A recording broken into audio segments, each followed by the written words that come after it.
All right, guys, we're in our first heavy mechanical loading movement. Today, it's going to be a back squat variation. Now, you can use the squat machine, you can use a barbell back squat. The idea is you're using more of a hip hamstring dominant squat versus what we did last week in the hack squat, which focuses more on the quads. This one is going to focus more on the glute and hamstring. So when you get set up here, guys, on a machine like this, which is called the V squat machine, you want to make sure that your feet are about shoulder width apart, and you don't have to have your feet as close to you. Walk them forward a little bit so that when you're in the bottom of the movement, your knee is still directly over your ankle as you do these movements. Now, as you come down, make sure you're driving your knees out really hard and you're keeping your belly braced nice and tight as you crank out these heavy loaded squats.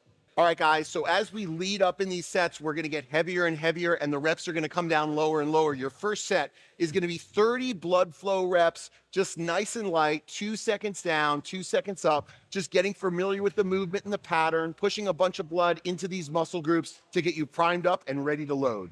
In set number 2, we're gonna get a little bit heavier and work some partials. You're gonna start with 10 top half reps, just about halfway down and all the way back up, immediately into 10 bottom half reps, from the bottom of the movement to halfway up, and then finally 10 full reps. Ba-boom. In set number 3, crank the weight up a little bit higher, and you're gonna perform 15 smooth reps, 3 seconds down and 3 seconds up. The tempo is what makes this hard, especially on the way up through what we call the concentric phase of the movement when the muscle is shortening. Don't go too fast, you want steady tension on your muscle. In set number 4, we're gonna start throwing in some isometrics. So what you're gonna do is 3 nice and heavy reps, immediately followed by a 5-second pause right at parallel, holding the bottom of the movement. Now, I don't want you to bottom out here, but I want you to stay under good tension. After those 5 seconds, hit another 3 reps, plus another 5-second hold, and then finally one more round through, 3 reps, plus a 5-second hold. That's your isometric set.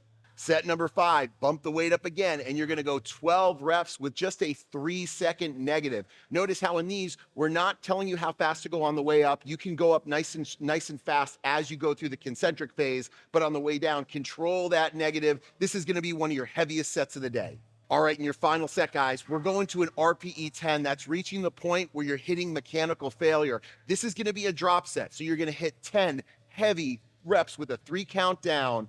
As soon as you finish those 10, and these should be hard and heavy, you're gonna drop the weight 30% and you're gonna go to the bottom of the movement and crank out 20 half reps. This should be really fatiguing, your legs should be burning, and this set should be close to failure.